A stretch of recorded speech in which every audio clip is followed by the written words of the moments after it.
You must build a 5-story building. And this is how you get your wealth and power. Now, the first thing you work on is economics. You started practicing group economics, making your money bounce in your own community 8 to 12 times before it leaves. The second floor is politics. Our people got that backwards. They want to get into politics before they get in the economy. Backwards as hell. You won't make it. You buy every politician with the money you made on the first floor. The third floor is your court system, your police system. You control the court system so they won't be getting 40 years in jail for having marijuana. Then the fourth floor is media. You take your money off the first floor and you buy media. Black folk own 35 thousandths of 1% in media. You don't own media, you can't communicate, you can't organize, you can't motivate. The fifth floor is education. Education is a tool, just like a hammer and a saw. But you got to have an economy. See, when a kid graduates from school, the first thing you do, he should be able to go back to his own community and start building businesses and industries and drawing money into his community and hold it.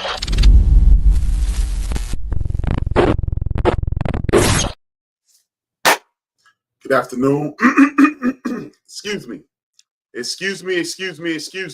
Good afternoon, good morning, good night, good evening.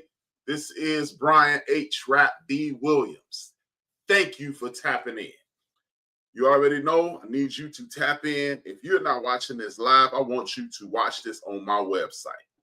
Go to my website, www.thaendofdabench.com. That is www.thaendofdabench.com. If you're watching this live on YouTube, hit that like, hit that share, tell a friend to tap in.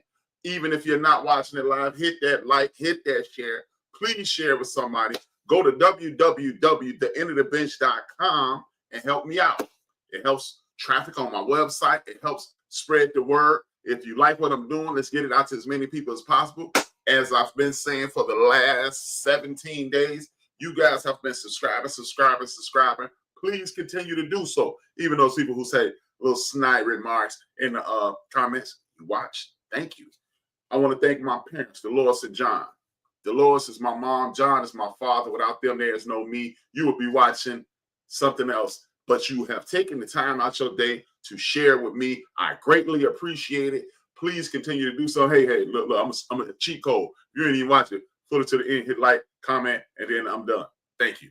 Now, today, knowledge is power. Knowledge is power. Knowledge is power. And the thumbnail said the gift from the devil is a curse. And that's what I mean to talk to you about. A gift from Satan is a curse, or the devil, or Socrates, or whatever you want to identify the negative energy in the universe. That's a curse, because we have become accustomed to settling for some form of compromise. At some point, Black America and working class America are going to have to look at rich and powerful America and say, no more compromise. You're going to do what we say, or we'll walk away. From what I saw earlier today, Target has lost $1.5 billion. $1.5 billion. I didn't see what Walmart lost. I should have looked into it. But $1.5 billion at the beginning of the year is a nice chunk. That is a serious chunk of change, and I want us to understand the power that we hold. See, you have everybody's scared, and everybody, inflation is sky high. Gas, sky high. Eggs, sky high. A lot of the groceries are sky high.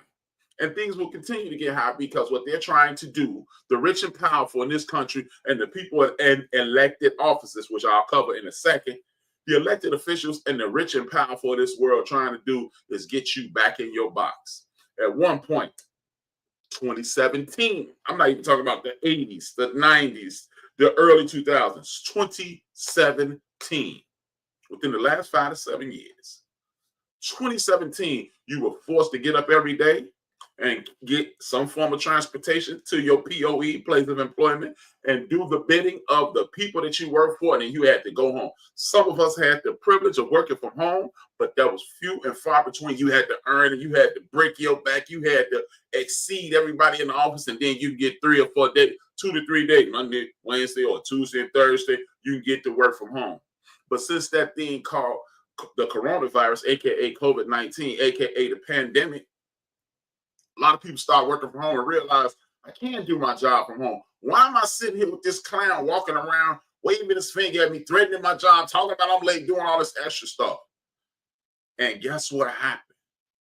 The world's changed. You can't control someone from their place of residence. You can only control and hover over people at their place of employment. Then you got all these tall buildings, downtown Chicago, downtown Charlotte, downtown Los Angeles, downtown Seattle, downtown Dallas, Atlanta, so forth and so on, that were empty now. You made the city all beautiful, and basically those vertical plantations, and now those vertical plantations are useless. So guess what they're trying to do? They're trying to squeeze you. They're trying to put your behind back in those seats, much like this, a seat just like this one. They want you in those seats. They want you doing this, and they want you to do it, and they want you to get up at 10 o'clock and be back by 10:14 and be ready to work at 10:15. And they want you to be back, and they want you to leave at 12 or 1 o'clock and be back at 1 or 2 o'clock, and that's lunch. And they want you to be working your fingers to the bones, killing yourself between ages of 18 and 65, and then you're going to die at 68. That's what they want. But guess what? We realize, wait a minute, we can earn money at home, relaxing our mind, reducing our blood pressure, reducing our stress and anxiety, not filling ourselves with fast food. So guess what? Our arteries are working better. I can go work out. And guess what? All that stuff that I used to do, just sit at the desk and tap, tap, tap, tap. Guess what I can do? I can go work out and get exercise. I can lose 35, 40 pounds. I could be a better human being. I can meditate. And all of a sudden, when you slow the world down, all of a sudden your mind gets free. And when your mind gets free, what happens after that? Your body will get free. The worst thing you can do for a slave is teach him how to relax. Because if he learns to relax, he's going to start to read. If he starts to read, he will mentally empower himself. If he mentally empowers himself, he will no longer be a slave. If you don't agree, all you got to do is read Frederick Douglass' autobiography. And the dude who pretended to own him told his wife, don't teach him how to read, because if a slave that knows how to read will understand that he's worth more. Damn. And that's what you did, American populace, black folk. You messed around and realized I don't have to work for anybody. We don't have to. There's ways around this situation. But if you could put a buffoon in office, and y'all want to talk about how he look, and he looks stupid, and he sounds stupid, if you don't get on your functions, he gonna look like a genius.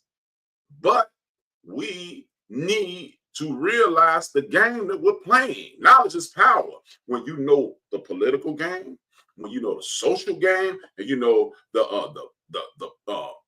corporate game, guess what? You have knowledge. You have power.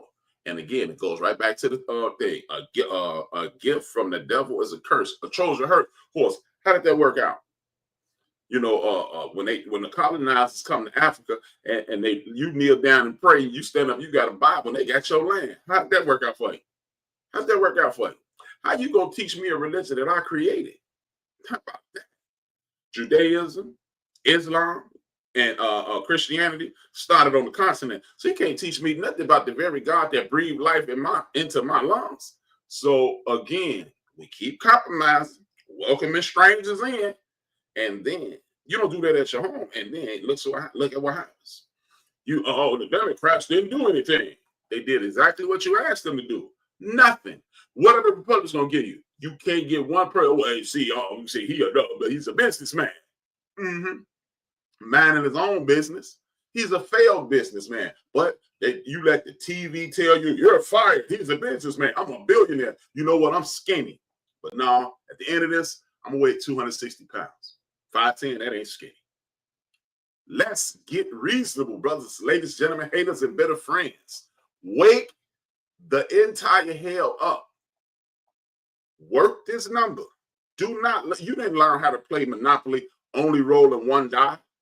You didn't learn how to play Monopoly only using Park Place and Boardwalk. You learned the entire board. You read the thing from top to bottom. You learn how to play your video games. You learn how to play spades. You learn how to play spades with 24 cards or 26 cards. You learn how to play with 52. Well, you maybe with 50 because people take out the big joke. But you learn how to play by the rules. You knew all the rules, so you can't be reneging, because then that'll make you a renegger. Okay, that was horrible. But at the end of the day, you learn all the game. Why is it that I ain't even really into politics? Politics control how much your food costs, as you see, how much your gas costs, as you see, the benefits that come to your schools, as you see, how much your internet costs. Everything that you do is controlled by politics, but you ain't really into politics. What the hell are you into? You're into surviving, right? Politics is why your black ass ain't a slave. Not because some white man with a top hat felt bad for people. Your white man with a top hat wanted to get all that paper out of the South that they was making most of the paper. The Industrial Revolution hadn't started. That's why you're not enslaved. Or, at some point we'd rose up and killed it. But that's neither here nor there. We don't know yet. We don't know that. But like I said, as of today, that's politics. You need to know everything that's going on your TV. Hey, ask the average cat who loves sports anything about a football game. He can tell, oh man, 1975, blah, blah, blah, blah, blah, blah. 1982, blah, blah, blah, blah, blah. And you don't know what your damn state representative did last month, what he voted on last month. It only takes about 15 minutes a day. They're not doing that much. But it's paramount to your existence. Look, if you're watching this, I look at my numbers. Most people watching this show between 42 and 65. It's over for us. I say it every day. Our grandchildren's great-grandchildren are who we're living for at this point. We moving down the slide. The golden elders, they moving down to the middle age. The middle age, we moving down to what? We're going to be like, let's look at it from a military. They're generals, they moving down to colonels. The colonels, we moving down to majors. The majors, y'all moving down to sergeants. And then the youngest people, they the warriors that will hurt you. And that's the way we need to start moving. Enough of it. Like, okay, the gift. Oh man, see, the public school system is so screwed up because blah, blah, blah. The school system is not doing this and not doing that. First of all, the teachers are overworked, underpaid. Let's get into the legislation portion of paying our educators to educate. Lecture style teaching. Only if you don't know what a lecture style teaching is, that's what you probably went to school with. You went to school in lecture style teaching, and that's what a teacher's saying, blah, blah, blah, blah, to 25 to 30 people. If you think you can hold the attention of 25 5-year-olds in first grade, 6-year-olds in first grade, to 13-year-olds bursting with hormones, you are outside your freaking mind. But we can get some teacher assistants and things like that, and we can get some books, as it was proved in Arizona in 1998. If you start putting people in those books that look like the people in the class, those people will be engaged. It's been documented. It has been proven. But we're not doing that. What we're doing, hey, you're the teacher, you're supposed to teach. You don't know every damn thing, so why do you think your kids don't know every damn thing? Sit down with your children. I'm going to keep saying it. Pastors of these churches, the Bible is history. It is past tense. If you can teach out that Bible, you can teach Black history. You can teach things that are pertinent to the young people who you won't come into your church, to the parents who you won't come into your church, so they'll come and entice them. Please, keep saying it. And if you get mad, STBY, sucks to be you. Now, something else. You need funding in those schools. You need funding in after-school programs. How is it that the United States Army, the United States military, is larger than 27 times larger than the number 2 military, and they are our ally? Why do you need to be 27 times larger than anything that you may fight? Again, that's going to bite us in the behind if we don't wake the entire hell up. It's going to bite us in the behind, because at that point, the way we're trending, imagine Adolf Hitler in World War II with the most powerful army in the history of the world. We'd be doing this right now. I'll probably, it'd be somebody busting in and kill me. But this is what we have to do. Understand what we're up against. What we're up against is tyrannical racism that is on steroids. And I don't want to, it's not this and it's not that. Well, show me something that they've done that benefited only you, just you. If you make under $250,000 a year, and that's probably every single solitary person that's ever put eyes on me doing this, then let me know why it's benefiting you, because it's not.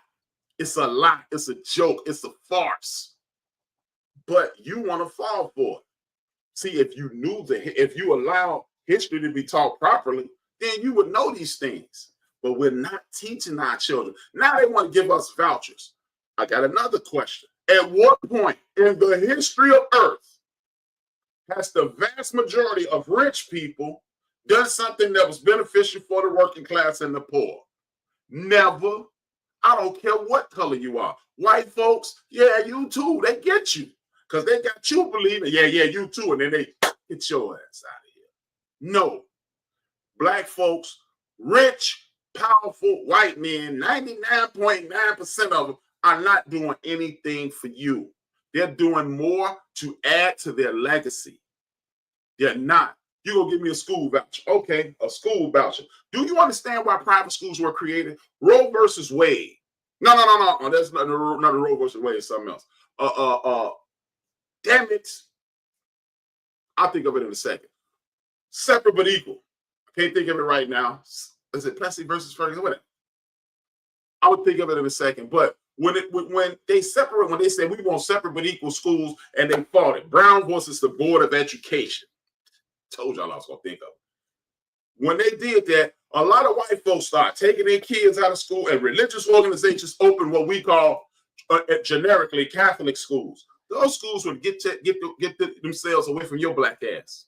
Yeah, and your Latino ass, and your Asian ass, and whoever else's ass they didn't want to be by. That's why those schools were created. So they created those schools, and those people sucked that money out to school, and then this is a religious situation. So, and then if you can't afford it, and we're not going to pay you enough to afford it, by and large, black person, you're not going to be over here. And that's why those schools were created. So now, those same institutions that were created to get away from you, you think they're going to give you a voucher so you can, fill up their classes and put that lecture style teacher right in those classes, because those teachers doing like 12, 15 kids, 12, 15 children to a class. You got the attention of 12. It's easy to disseminate knowledge to 12, 15 slots than 30 to 35 slots. And then some of these kids are being children, which can't sit still. This one, king of the class clown. I'm in the class clown hall of fame. You couldn't tell me nothing. I didn't want to sit still. I wanted to talk. I was a natural child. I didn't have ADHD. I was filled with sugar. I was filled with curiosity. And I was a boy. And this thing that was pumping through my body called testosterone that I didn't know what it was just couldn't allow me to sit still. So you think now you're going to get a teacher to get, now we're going to move our kids to private schools because we got these vouchers. Oh, by the way, let's just go one state, Philadelphia. And if you ever go to Philadelphia, it's insanely small. Philadelphia, Pennsylvania is not big as the west side of Chicago, in which I hail from. If you took the west side of Chicago and the north side of Chicago, where I was raised and where I was born, Philadelphia is not that big. Trust and believe. Now you got 900 accredited schools, accredited private schools that you're going to get a voucher to go to. Now you got over 750,000 children that's going to be educated by 900 schools. You got to be kidding. And now the class is overrun, and guess what? Your kid's struggling again. So how does that work? How does that work? It doesn't work. It doesn't work because they already have 290,000 children. So how you going to add another 750,000 and it's going to work? Because it's not. That's why it's called knowledge is power. Do you really believe that people who fought, killed, and destroyed people, whether they were black, whether they were what's called indigenous North American, whether they were from the Bering Straits, when those Asian people walked over the Bering Straits, when Russia was connected to Alaska and walked down, and they became ancestral. I mean, they set up camp here. Yeah, that's what really happened to some of these. That's how some people got here. So it was Africans who came over here. There were some Africans already here. There were some people already here because there was a great divide, and that's what created the Atlantic Ocean. You don't got to believe me. All you got to do is pick up a book. You don't even need to pick up a book. Google it. Google it. You ever wonder why South America looked like it fits right into the bottom of Africa? You think that's a mistake? No, it's not. But back to the point. People from Europe came over here and dominated those people, killed those people. Over 300 tribes destroyed, killed over 250 treaties to make peace. And the ancestors of those people are going to live up to their words. Yeah. Am I talking about working class white folks? No. You can be dumb enough to believe that I'm thinking about working class white folks, but I'm not, because I told you, working class white folks get screwed too. So, how you think? Never mind. This is what we're talking about. But you think they're going to give you that because then the school's going to get better. No, because what they're going to do is tear down the old schools and build properties there and sell them to you and rent them to you so you can work 3 jobs so they can make more money and have to pay you less because you working 3 jobs just to survive. This is the life you're setting yourself up for. They tell you that you don't have nothing, you ain't invent nothing, and you're not worth anything. And you believe it. You believe it. Why? Why would you listen to somebody who's done everything they can to destroy everything but themselves? And even at one point, before the natives, the people that we called Indians at the time, and they came in at Plymouth Rock, they started eating each other. They started killing and eating each other. And then the natives say, "Hey, slow down, crazy white man. Let me help you out, man. Let me help. No, don't eat your girlfriend. No, she. I'm gonna hit that lady. No, I'm being silly, y'all. But they helped them because they were practicing cannibalism. And they helped them, and they helped develop the land. And then they said, you know what? You read Christopher Columbus's diary. He literally said, man, these people are awful nice. It's going to be easy to conquer them. This is exactly what he said. So you think that the descendants of people who ruled over people, they don't have that in there? I told y'all, you are a sum total of everything that your grandparents, great-grandparents are. Like, if my great-grandfather was a king, and my great-grandmother was a queen, and they created my on down, that royalty is in my blood. If they were mathematicians, that royalty was in my blood. Just like if you got some type of rapist maniac in it has to be triggered, but it's in there. So why wouldn't that evil trickle down? Because it takes pure evil to attempt to kill someone, to give someone blankets with smallpox who just saved your existence. That's pure evil. But they don't want to teach you that. They even made a law in Florida. If you're teaching something in a white child, it's uncomfortable. You must apologize and stop. You don't have to teach children. Whenever I get some grandchildren, they ain't going to learn none of that in school. You go to school to learn how to add, subtract, multiply, divide, algebra, and U.S. history, because the rest of it is on me, Black. My son, hey, when my children used to come home from church, I used to sit my children on both sides. We would look at the computer, much like you looking at right now on phone, and we would go through, what you learn in the Bible, that's what you learn, and we would go through the stuff, the geography, and I let them know, hey, if they hear Jesus in a place called Ethiopia, land of dark faces, that's like having take a piece of chalk to a chalkboard and say, y'all won't see it, do y'all? Exactly. So I help my children understand. My children understand exactly who they are, where they come from. My nieces and nephews, they all dope. They all dope. So we're not having that in the Williams lineage. If you connect it in any way, shape, form, or fashion, if you come in contact with me, you acknowledge yourself to better yourself, because you know yourself that you can live much better than that. Salute to Brand Nubian and everybody in the hip hop culture. But these are the things that we must teach our children on their own. You really believe that the people who are known as the Abenaki Jewish, the Jewish people who suffered at the hand of Adolf Hitler, you think they were sending their children to a Nazi school? You think they've sent their children to a Nazi school? Say, yeah, teach us everything. But we do that every day.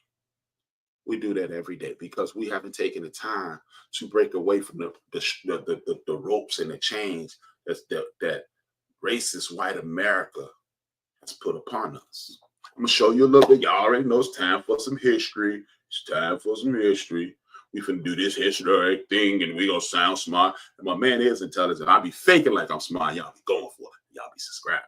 I really appreciate y'all's right. But hit that like, hit that share. I would really, you know what I really would like? If y'all start watching this program on www.thaendofdabench.com, help me out double. I get the YouTube view. I get the website visit. Website visits going up. I really appreciate y'all. www.thaendofdabench.com. Watch this video, and I'll be back. Un momento, por favor. I know it's to attain the best historical lens available when it comes to African history. At times, in order to do this, I have to go through the annals of time and challenge popular thinking about old historical models. One of these models, for quite some time, has been the idea that Africans have contributed nothing to human history, knowledge, or civilization. And this is an undercurrent that many people still struggle with today. In this video, we're going to discuss 4 independent inventions from the African continent. 2 of these inventions were adopted outside of the African continent, and the others, though not adopted by other peoples, were major milestones of human achievement due to the fact that they originated amongst Africans. Now, there are many independent inventions of the African continent, but for the sake of brevity, I chose what I believe to be the most salient for a Western audience. The purpose of this video is designed not only to challenge outdated historical models, but to ameliorate negative notions of Africa's place in world history. I think the words of scholar Christopher Ehret is a great place to start. Africans south of the Sahara were active innovators and not, as they have often been depicted, the passive receivers of things invented elsewhere. Let's start with the independent invention of a surgical procedure.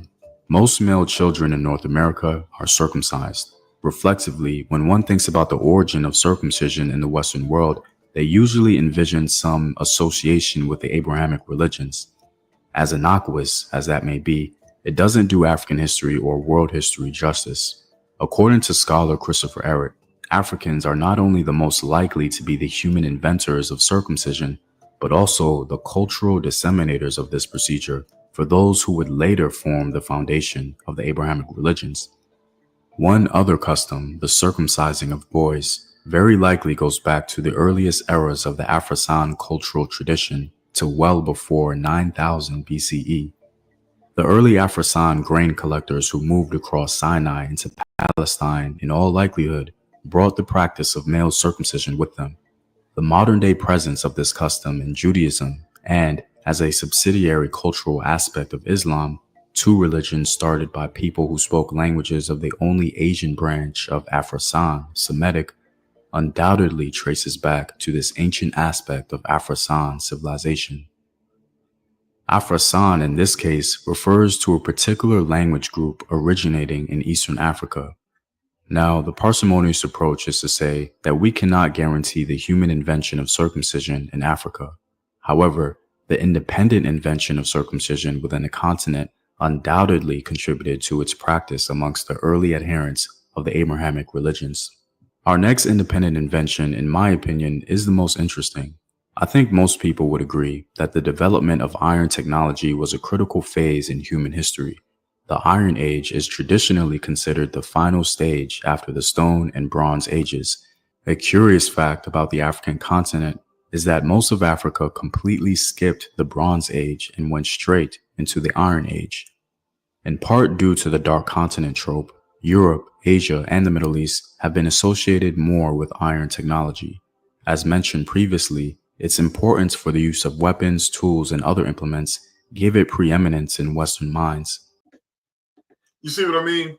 This is a perfect example of things that we don't know. We skipped the whole age that they like. We don't need that primitive nonsense. This is how we get down, because bronze is more acute. We're going to use other minerals and other metals to build do the things that we need done, to build our organizations, to build our homes, to create plumbing. If you follow me on Facebook, all you have to do is see. Today I posted something on my reels to let you know that we had street lights, we had drainage systems, aka sewer systems. We had all that stuff when people were suffering in what they call the dark ages. There have not been any. We're in the dark ages of Africa right now, because we let the colonizers come in and trick us into, yeah, we your friend. No, you're not. It's your monkey. Back to the. This is what we need to understand. Well, see, when you realize that you created something that superseded everybody in the world, only thing we ain't create is violence. We ain't create tools of war like guns, explosives, and things of that nature. We did create the gunpowder for the fireworks, but it was for fun, not for fighting. See, again, but when you know this, we need to stop killing each other. No, we don't really, killing each other is something that human beings do, and you have fights with people who are in proximity of you. So, for example, I've never spent an enormous time in North Carolina. Not much time at all. So what's the likelihood of me getting into it with somebody in North Carolina? Slim and none. So why is it called Illinois on Illinois crime? Why isn't it? Oh, well, how many people go from Illinois over to Indiana and kill somebody? Because they don't keep a track of foolishness like that. If you are going to legally redline me into a specific area, and then you're gonna legally reduce the benefits of living in that area, and then you're gonna put a whole lot of pressure on me by having police officers beat, and then you have people like I can't think of the name of that group, but we're just gonna call it the Ku Klux Klan. We'll put the Klan in there, and then they're gonna rain terror on me. I'm under so much pressure. So of course I'm gonna pop off on my wife. Of course I'm gonna pop off on my neighbor. Of course I'm gonna pop off on my brother, my sister, whoever. Those are the conditions that were manufactured by the United States federal government. And you're gonna wonder why I'm upset. You're gonna wonder why I'm dejected. You're gonna wonder why I'm violent. Yes, that's why those things happen.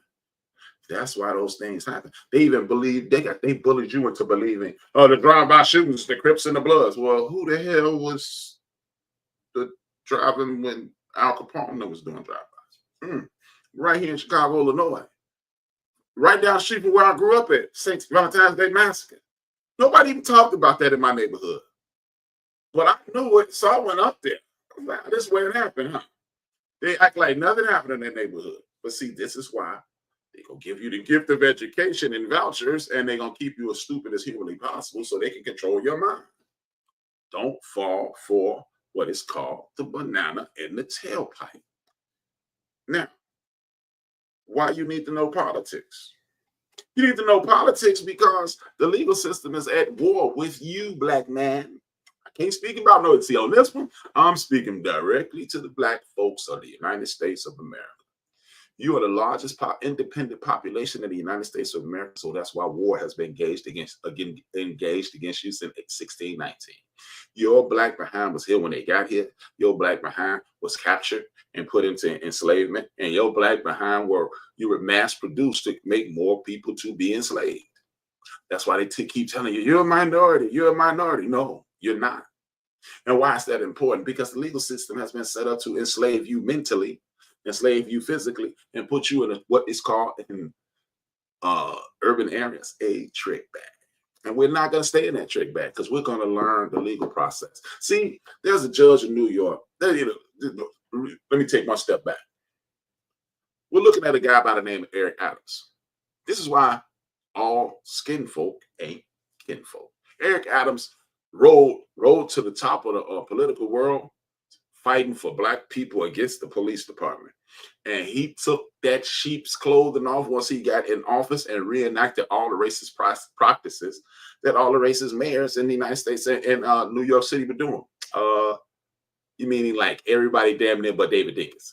But he reenacted stop and frisk. He's a former police officer. He knows that is an utter and pointless waste of time, but he reenacted it. So he gonna have black people getting harassed, and now he's, oh man, see these migrants and the migrants, and I'm sick of the migrants, and they get more benefits than you. Hey, how many times have you called your alderman, your committeeman, your state rep, your U.S. rep, your U.S. senator, state senator, governor, or mayor's office? And I didn't mention county presidents and things of that nature. How many school board meetings have you gone to? How many city council meetings have you gone to? If you've never gone to any of them and you don't have a list of things that you need to be done, I'm going to need you to zip it. Up until and including you get that list and you give me a petition with 100,000 people's name on, actually it's 200,000 people. And when you got 200,000 people moving in the same direction, guess what? The United States federal government has an edict that they must stop and pay attention. But how many of us knew that? And that's why the legal system has been on your behind like a rabid dog, black man and woman, children, and community. Because we don't know the rules. We think the most important election is every 4 years. No, the most important election is every 2 years, then every 6 years. And then you put your governor in place, then you put your mayor in place, then you go to city councils. Yeah, ain't question. How you get people on city council? You don't know, do you? So how can you possibly have control of your community and you don't even know how it runs? See, it was a judge who just recently told Eric Adams, Donald Trump moved in and said, we can move out some of those migrants out of this sanctuary city. And then what we're going to do is get those migrants out. And then we're going to look like superheroes. And then you ain't going to go to jail. And the judge said, not on my watch, I'll quit first. See, because contrary to popular belief, there are some people that sit behind those benches are called judges, and they do have a conscience, and they do follow the rules. A lot of those people who we perceive as racist, and they may well be racist, but they have some convoluted ass way of thinking that will not allow them to break the law, but they allow them to let a black person or a Latino person or a non-white person die at the hands of the police. I don't understand it. I don't want to understand it because as I tell my son, BJ, HRap Jr., Brian Jr., and he ain't HRap Jr. I'm having on HRap. But tell him all the time, if you figure out stupidity, you might wake up stupid tomorrow. So don't even try to figure it out. But they have some fictitious standard in their minds. Well, I can let black people die at the police, but I ain't gonna break these laws that I swore to. That's cool. And that's why you need to learn the laws. See, because those people, well, their conscience won't allow them to break the law and break the rules. But if you don't know the rules, how can you hold their feet to the fight for the rules so you can save your life? Again, what's my slogan? We're living for our great-grandchildren's great-grandchildren so they can have a better life. And that's what we have to do. We must learn the rules. Otherwise, you don't know that if 200,000 of us, some of our cities are only 200,000 strong, but we can get an online petition, 200,000 of us. Hey, Mr. Representative, I got 200,000 people that say you need to stop that. You need to infuse more money into academics. You need to infuse more money into roles. You need to infuse more money into job creation. You need to infuse more money. You need to take some of that military money and put it into roads, infrastructure, and guess what? You're gonna have some jobs. We're gonna create opportunities for jobs and for entrepreneurs. And if we create opportunity for jobs and entrepreneurs, everybody needs to get an equal shot at that, not just rich men and white women, because that's who get the most of that entrepreneurial money. DEI, diversity, equity, inclusion. Diversity, meaning not just white folks, not just heterosexual folks, not just Christians. Equity, everybody who have invested gets a shot, and inclusion, everybody gets a shot. You know, because we the people know the more form and more perfect union, established adjusted to ensure domestic tranquility, to provide for the common defense, promote the general welfare. If you are part of the general population of the United States, that's you. But instead, you've been duped into hating. You hate the gay people, and you hate the migrants, and you hate the silly Negroes. And well, we're kind of like the Asians because they're smart. Stop it. We don't really like those Latinos because they Latino. Stop mimicking your damn oppressor. People, learn the rules. We can get rid of this bozo if you actually start pressing your elected officials. It's 320 of them. It's 320 million of us. It's 320 people in the House of Representatives, and it's 320 million of us. That means if we want to fight, we beat the hell out of one of them. But if it's like a million of us to one of them, we kill them. We unalive them. Sorry. My bad, YouTube. But it's 100 people in the Senate. All we need is 65 of them to think like the working class man. See, I like the Senate Negroes. There's a Negroes. They're lazy. Okay, we're lazy, even though we invented most of this stuff. We're lazy. Okay, but do you want your teeth fixed, Jeb? Do you want your teeth fixed, Jeb? Yeah, you do. You want to get some prostate health, Rube? Yes, you do. You don't have to like other people. You don't have to get along with other people. You don't have to communicate with other people. But why don't you just start voting thinking about your best interests? And if your best interest is to allow the Negroes in your school, allow a couple of Negroes in your school, and some of those Spaniards, those Latinos, those Asians, and whatever else you racist jackasses call people, vote in your interests. Galvanize, come together. I'm attempting to immobilize, meaning bring together. Then we galvanize, meaning meet a meeting of the mind. And then we go, y'all gonna stop that foolishness. Otherwise, you got to learn some of them songs. Swing low. Or hey, how many of y'all know I pitch strawberry?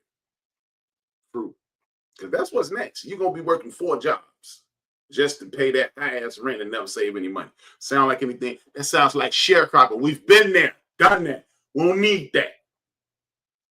With that being said, I've gone way past my allotted time.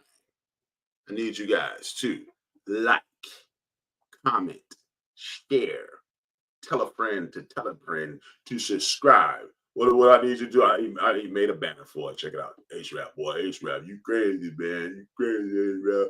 All I need you to do, I need you to hit that thumbs up and subscribe. And then when I go off, I need you to comment, man, that was trash, HRap. You got to get better than that. You know, like Aunt Fax did on Chief Rock Show that time. HRap don't know what he's doing. Yeah, I hold a grudge like a microphone by Rakim. But that's neither here nor there. I need my people to unite. I need my people to get up off this, and I need my people to like, subscribe, go to www.thaendofdabench.com. Y'all killed it over the weekend. Y'all killed, KILTED, killed, not killed, killed it. I'm from the hood, killed it. But y'all killed it over the weekend. I need you to continue to do so. I really appreciate it. Thank you.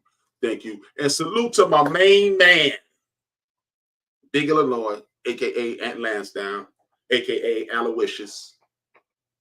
Happy birthday, brother. Screw Michael Jordan. It's your birthday, dog. He can't even dunk no more. So he's 3 days older than baseball, 2 days older than my grandmama Coke. With that being said, man, salute to y'all. Thank y'all for tapping in. This was a good old-fashioned HRap show, man. I did that for 42 minutes. I used to do it for 50-some minutes. I had a lot on my mind. I'm stressed out. I need y'all to watch this to the end, though. Listen to my man, Amos Wilson. 2 fingers, 1 word. Y'all know I'm not going to ever say that word.